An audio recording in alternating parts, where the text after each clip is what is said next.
Okay, so I just started this recording. I'm going to start with an introduction to who we have and where over here. Oh, that was a still shot. How the hell do I turn the camera? Oh, it doesn't let me. Haha, look at that. So over here on the computer, did that actually show? Okay, thank God it didn't. Okay, we got Dine Piece, or I Am Dine, sorry. Or Dine for short. He's the guy who owns the record label that I'm signed to now. And for anyone wondering, I am Bubba Pearson, the crazy redneck in the flesh. We've written a basic outline of what we wanted to talk about with this introduction video. And I wanted to start this, and I know this is an interview style video, how we're doing this. Hopefully you can be heard halfway decently in the background here, Dine. Yeah, I should be. Yeah, you're over my stereo, so in theory this conference call should be pretty easy to hear. But, and 5,000 watt stereo because I'm a musician, and one of my buddies went, "Hey, you want my old one? I got a new one." And I went, "Fuck yeah, I want that. There ain't nothing wrong with it." Either way, that's another thing. If you're looking for clean country music or clean music in general, you are so looking in the wrong place. Or somebody who doesn't swear. Again, wrong one. Either way, normally interview style videos go differently than this, but I'm going to start things off by talking about why it is I haven't been on YouTube. And from what I was looking at, since 2019 was the last time I posted a video. So 2020 was a nightmare for everybody. But because the music business had pretty much closed down in its entirety, I had left YouTube for 2020. 2021, I wound up having a seizure. I have epilepsy. 2021, I had a seizure. I hit my head on a parking lot. Concrete. Shit went sideways, and it kind of caused a downward spiral for a little while for my health, which I haven't fully recovered from to this day, but I'm me again, and I'm able to stay awake most days, which we'll call a win. I'm able to play live concerts again, and those were things I was not able to do. Now, Dine over here, I've known since high school. He's not just the CEO of the record label I'm signed to, Dynasty Records. He is also an old friend. So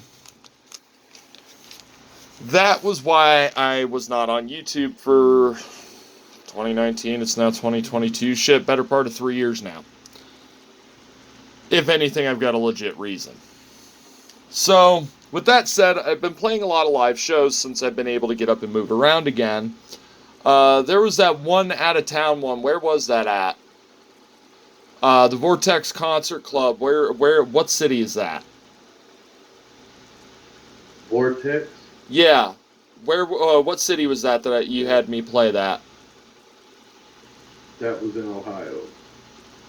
Yeah, I can't remember what city. What was that? Akron. Akron, Ohio. That was last year, first show back on the road. More recently, I've been playing a lot in... Okay, so another thing, location. We call it the Mistake on the Lake. You might look at a map and call it Erie, Pennsylvania. We rock the 814 up in here.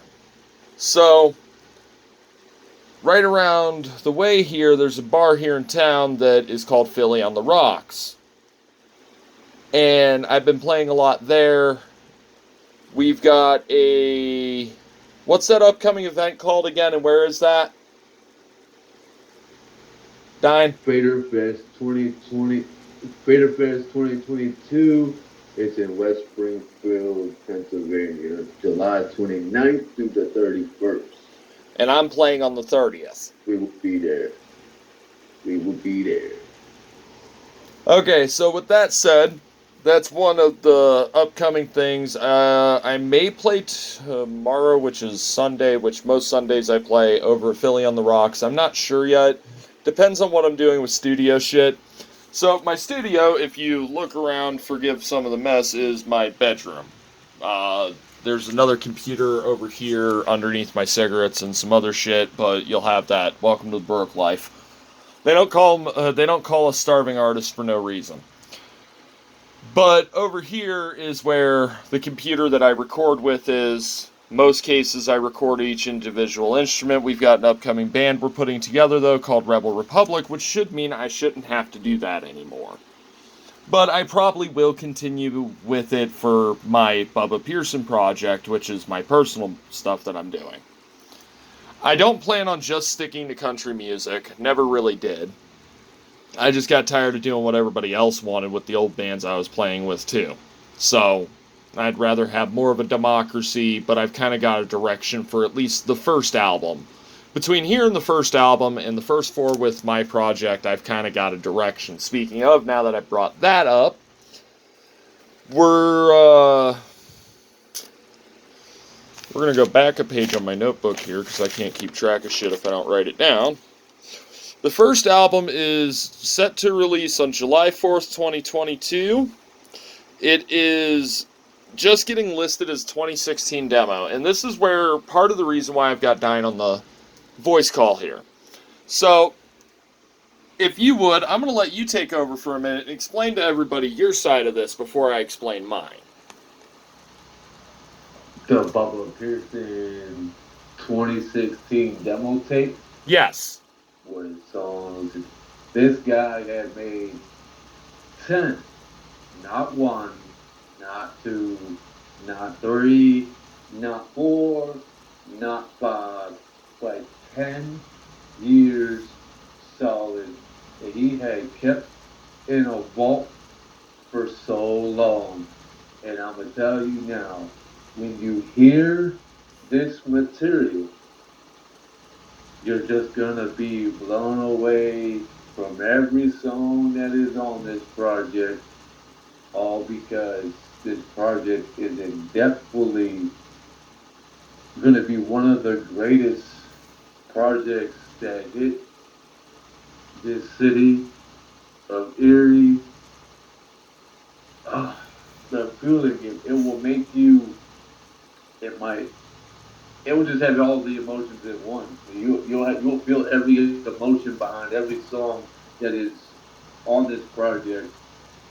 Is on the reason why I have sat and talked to Bubba Pearson about this project when the last meet was because I told him that now that you have a record label, that you have a team behind you, it was time to put this project out. And you waited 10 years to put it in the vault. Now it's time to make this as your debut record for the project and for the label because it was in the vault for 10 years. And 10 years was a long, long time. And now we're going to bring it to the table. We're going to bring it to the light. We're going to bring it to the city. We're going to, so much. And he's going to open up a lot of doors with this project, I'm going to tell you right now. He's going to open up a lot of doors. A lot of doors are going to be open. Bubba Pearson is going to have a lot of doors opening for him on this project. Because the songs, I'm going to let you guys know now, the songs are crafted the way that they should be. They are the best. They are everything in the utmost. And he got a lot of more in the tank. But this project right here is just the beginning. Only the beginning of Bubba Pearson. So be ready. Bubba Pearson 2016 Depth Tech, July 4th. Okay, so that's his motive. I'm going to be real. Some of these songs I had recorded as songs that I thought were fun, like cover of Bubba Shot the Jukebox, and there's one on there. I don't remember if it's actually getting released or if I'm just going to re-record it, but it's Pickup Man by Joe Diffie. I've always loved Joe Diffie. So, I grew up in the height of mullet country. That's what I refer to it as. Give it whatever term you want. 90s country, prime country, if you ask Sirius XM, I don't give a shit. Whatever. So, a lot of the songs you'll hear me listening to in my own free time or even playing at the bars as covers are old mullet era country. So, with that said, some of the songs were also songs I had recorded for my daughter's mother as a bunch of love songs, actually. I believe I Can Love You Like That, originally by John Michael Montgomery's on there. One of the ones I had recorded because I was really sad about my mom passing away in 2015 was, what the hell was it? The Baby. I've since updated my song for Mom because I'm not the baby of the family. I have a younger brother. I can relate with the song, but it's not quite as honest as I'd rather it be. Mark Chestnut has a song that I cover now for Mom, and I've been working on writing one for her, but it's a sensitive subject that I know what I want to say. I don't know how to put it into lyrics. I haven't got that far. But the name of the song is She Was. But getting back on topic, I think I can do better today. I think I can re-record each and every one of these and kick my own ass. That's my opinion. This is more of Dine who wants this released, and I have found a way to get myself on board, and me and him have discussed this before. And that being that I want to show the evolution of what I could do 10 years ago versus what I can do now with the exact same backing tracks I recorded. I can't play drums anymore, so I've got to figure that out for future stuff. But we got a guy, goes by Can. I'm really not 100% about him right this second, but a couple practice sessions, see what the future holds. Can't hurt. What's the worst that'll happen? He's got a different idea of where he wants to go with things than I do. Welcome to the music scene. Either way, the next one that I'm going to be releasing is going to be on my parents' anniversary. Or what would have been their anniversary. 21 years this year. Which is August 23rd. And it's a re-recording of pretty much every song you hear on the 2016 demo. From there, I'm moving forward. Some of them I've already recorded because I don't really like, for example, how Hardy... I like Hardy. Hardy is badass. But I don't like his acoustic version of his own song. Weirdly. I like how I did the guitar work better because I slowed it down and made it more me. And that's really all I can say about it. Like, he didn't do anything wrong. It's just I didn't care for how he did it. I think that the message could have been portrayed better. Sorry, wrong words. So with that said, that's his song "Give Heaven Some Hell" has become my song from my uncle who passed away about a month ago. Primarily because I can't talk quick enough to do "Who Let the Dogs Out," which there's a whole funny story involving my uncle and that song, but that's another day. Other stuff I want to do with the channel that me and Dine were talking about a minute ago. There's going to be some music lesson stuff, and some of it's going to be basically how to read notes to begin with. Because I feel like that's becoming a lost art. I don't know about you, Dine, but I really do feel like that's becoming a lost art. Yeah. The other stuff I want to do is obviously my own cover songs, any of the CDs I'm releasing, doing a picture video. I'm not sure if that's what they're called, but I'm not the most tech savvy of the group here. But I want to obviously release that stuff on my channel. Live shows are going to be getting posted. We're going to be backdating a few of them for the next month or so, if that's okay with you and you like this idea as well. What do you think of taking the shows, like the video footage from the Vortex from last year, some of the stuff I've done over at Philly on the Rocks, and putting it up on both, not only the Facebook channel, but the YouTube channel as well? I agree with that. Okay. The Vortex needs to be everything that you have done, everything that you have, any video that you get recorded performing wise, gotta go on the YouTube channel. Okay. That's how it is. You gotta get the exposure that's gonna show people who you are and what you do and what you're capable of doing. Fair enough. Of course. I'm gonna get somebody, or if you know somebody, we gotta get the Creator Fest 2022 recorded. Yeah, I think we should probably get together about that, like, at the latest next week, and we'll put a video together on that in the future. And we're going to be starting to promote live shows as they come up, and they are locked in, guaranteed, as well, on the YouTube channel and on Facebook, because all these videos are going to end up on both for the most part. So, with that said, we're also going to be posting up dumb redneck shit because me and my friends do plenty of it. In fact, we're talking about trying to see if we can make the front end of a car bunny hop because my buddy's got 100 acres out in the middle of nowhere and I got a friend who owns a junkyard. So, you know, what happens if you put 6 airbags under the front end of a car? Can it make it hop up off the ground? That might be kind of entertaining. Shooting arrows to light a fire that we soaked in gasoline or kerosene or whatever. You know, dumb shit. Just riding four-wheelers, target shooting, whatever. Dumb shit. Me and my friends are usually up to plenty of it. Because there's friends I have within the music business, and then there's friends that I hang out with on my own time. And it's stuff I have to talk to them about still. I haven't given him an official name for the channel. His joking nickname is Goat Humper. I'm not going to drop his real name because I'm not a dick. But there's a couple times he's gone on a bit of a rant and it's been a little funny. And I might talk to him and see if he wants to do that on the YouTube channel. But we'd have to come up with a nicer name for him. Goat Humper. Yeah. He was hauling a load of hay one day. I don't even remember that piece of shit Ford he's got. He was hauling a load of hay or something. I don't even remember why. But me and my buddy, also his buddy, had made a joke that he's going to go see if he can track some wild animals for himself or whatever. So, yeah. That was how that started. God, that just reminded me of that was me on so many levels. When you told that dude that he wanted to fuck a chicken. You know, my uncle who passed away actually had a friend he called Chicken Fucker. That was like dude's actual nickname. I don't know if that's where it came from. I've never seen the movie, but You never watched the video? dude, too much Strobe effect. I got a seizure disorder. I can't watch Tron, the Disney version, because of that. But that's the redneck shit, and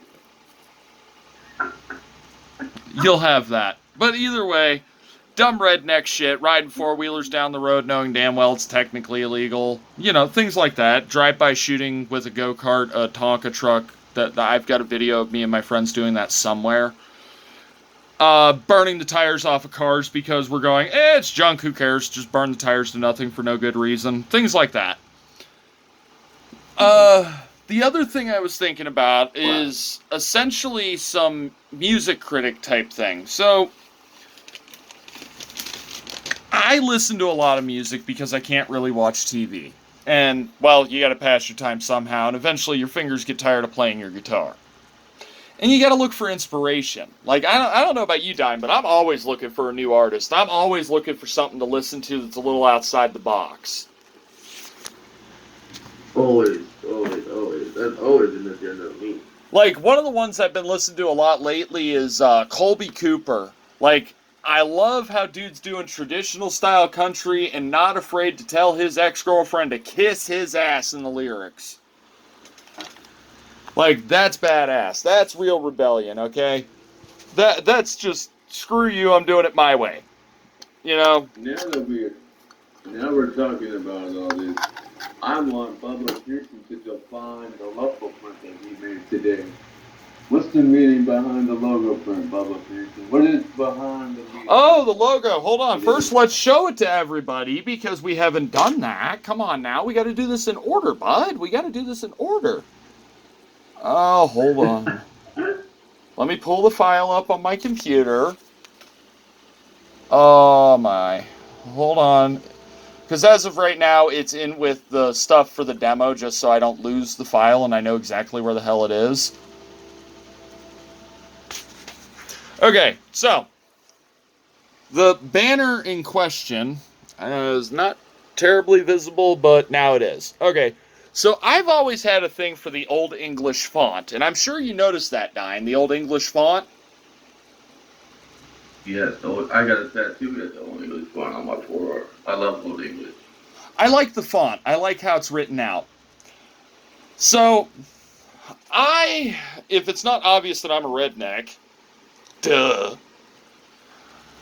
I've got a thing though. A lot of these rednecks, as I meet them and they call themselves, want to. Oh, I got an AR-15. Oh, I got this. I got that. Fuck you. How about this? Okay. By the U.S. government standards, this one's in one piece. It's not mine. It's my aunt's. But that is not considered a gun. This is a black powder weapon. That's similar to what's there on the picture. If I can get a decent angle with my phone. But it's more like my actual one, because my aunt had me clean hers, which is why I have it. She'll pick it up at some point, I guess. I don't know, whenever the hell she gets that far. But, where the hell did I put that thing? Good thing it's not loaded. I don't know where I put it. Either way, I've got a thing for old black powder weapons. To make a long story short. I'm a big Revolutionary War nut, so that's why it looks very similar to a black powder weapon. I have a lot of things like old firearms from the I don't have many from the 1700s. I think my pistol is the only one that's the 1700s, but I have like an 1800s 12 gauge, I've got a 1940s 12 gauge, I've got a 50s 22. Like, I've got a thing for old guns. There's nothing like an old wooden stock. It just, you can't replicate it, and I don't know, they got personality. You know, a black powder weapon, you gotta have a little understanding of how they work, because there's a fine line in this case between a gun and a pipe bomb, and that pipe bomb is not something you want going off in your fucking face, let me put it that way. So, like, you gotta understand how they work, and there's a little finesse, and I mean, they're not exactly practical, but that's why I have a 12-gauge shotgun. Throw a shell in it. Problem solved. Much more practical. But when I go out target shooting and stuff, or whatever, me and my buddies are hanging out, and we decide that we're just gonna shoot the crap out of a junk car for no good reason, it's kind of interesting to ask yourself, how far do you realistically think something like a 40 caliber musket, or a 50 cal musket for, you know, the Brown Bess. A 50 caliber musket is actually going to make it through a car if you shoot at the nose of the car. How far do you realistically think that ball's going to make it through the car? Because I'm going to be real, it's not as far as you'd think. Most cases, it doesn't even have enough ass to go through the engine. But that's why that specific weapon, that is also much more of a me thing than you'd realize. So, the band that me and Dine were talking about a minute ago, Rebel Republic, this is able to loop back to this again.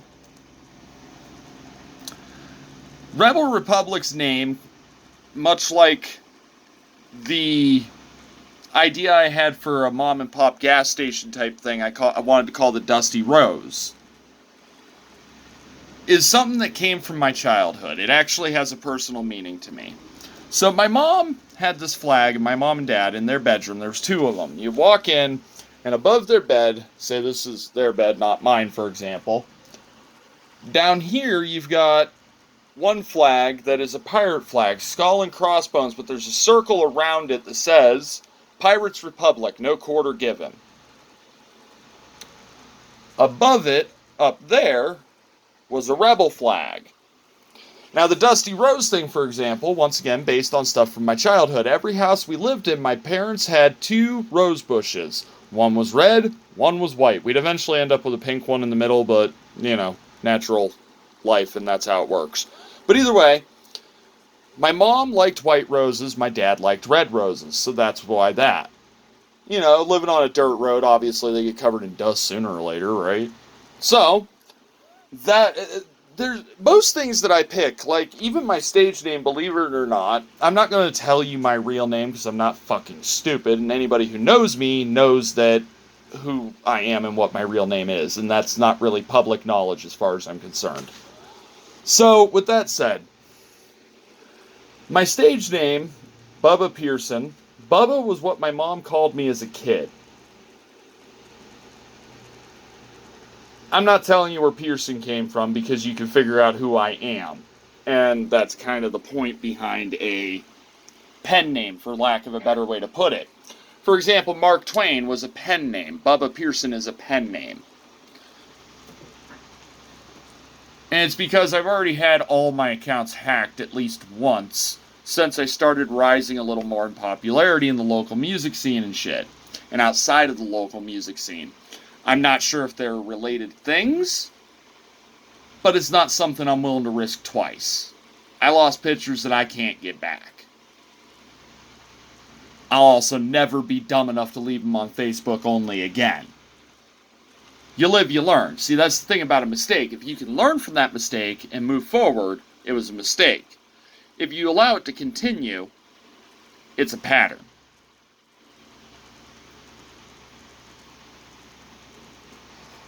So with that said, there's quite a few changes I've made in how I want to do things. Another thing is I did a lot of research on how the whole social media platforms and all that bullshit works, because really I don't have the highest opinion of social media. I don't like how it seems like 90% of society's got their face buried in their phone constantly. You know where my phone most of the time is? Press play, set it on a bench, walk away, go work on a car or something. Go hang out with my friends. I listen to music and do whatever. Most of the time my phone isn't even in my pocket. Half the shit I do in a day's time, it'd be broken daily if it was. But, like, that's where I wanted to go with that. And the music critic thing, I don't know if I actually explained that. Did I explain that, Dine? No. Okay, so the music critic thing is the other segment I'd like to do on the channel. So the music critic thing isn't going to be outright music critic. Again, I've got a thing for mullet era country, as I refer to it. I'm going to make that a thing. Mullet era country. Y'all best remember it. Hashtag it. Every time you hear Billy Ray, Garth Brooks, Joe Diffie, old school Blake Shelton, any of it. Mullet era country. Hashtag that shit. Either way, with that said, I go back and listen to a lot of these albums as I'm finding them in thrift shops. In fact, that CD that Dine was talking about a minute ago, that 2016 demo, it's a miracle I still have it, because that survived a fucking house fire. So with that said... Huh? That's why it's coming out in 2022. That's your motive. I'm allowed to have my own motive. Welcome to dealing with a rebellious bastard as your, fucking jackass on the label. But either way, where I was going with this is I go back and listen to these albums. Like, I was listening to one a couple days ago. Steve Azar, I think his last name's pronounced. It's spelled A-Z-A-R. Anybody who knows him for one of two songs, and from this album, it would be I Don't Have to Be Me Till Monday. I found a song on that album I'd almost rather have heard hit the radio. If it had to be only one song, I'd wish it would have been The Underdog. I think I sent it to you, Dine. You did. You did. Would you agree with me? If you got to pick one song from that album, that was a badass song. Yeah. So if I'm going to do this music critic thing, my plan is something along the lines of, why didn't that make radio? And I may have my cousins, or, what did we decide to call you, Sparkplug? But, an old friend of mine, again, we're not using real names. I'm not doing that shit. Mine would be just one of them. We'll figure that out in a little bit. But, I may have someone sitting in with me on these ones, like, just sitting around bullshit and listening to music, I might even get Goat Humper in on this. I haven't decided yet with the music critic part, the why didn't that make radio part. I might get him involved. I'm not 100%. I haven't quite figured out the full scope of who's involved and how everything's going to work out. But, we may go over equipment and talking about things you'd need in order to start working as a solo artist. I may do a section of the channel about that eventually. There's a lot that you can learn from each other in general. All of us. Everybody in this room or on the conference call, because there's more than just me in the room. One of my cousins just walked in a minute ago. And we haven't given her a name for the channel yet, so we're not showing face yet. Trust me, you'll get to see her. Eventually. I don't know. Jackass called you Smurfette years ago when you freaking dyed your hair blue. Maybe we can go with that one. You dyed your hair blue? I was blue, and then eventually I gained the nickname Rainbow Dash because I was blue and purple, like I am Hey, now. that's my blue and purple. Meanwhile, I want to call the 9-year-old Unicorn Poop just because she irritates me sometimes, and that was a nickname her mom came up with. Therefore, we're going with it. Right. Oh man. Yup. The 9-year-old's getting called Unicorn Poop publicly because her mom came up with it, and it's funny. And you know what? Super blue. Of course, we have to have a fart joke somewhere. Right. So, speaking of, there's that asshole talking shit behind my back again. But, yeah, there's a lot of things that, and if I don't post for a week or so, like, Dying,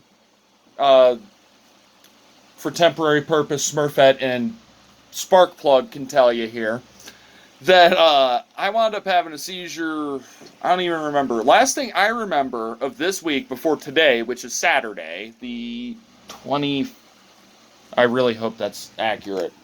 I don't even remember if the computer actually works that good or not. Fucking Windows 7, I can't get the time to update correctly.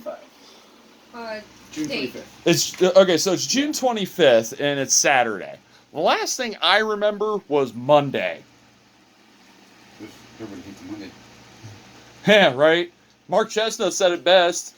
Because I had a ball all week, Friday, Saturday, and Sunday. But it's all over now, and the show is Monday.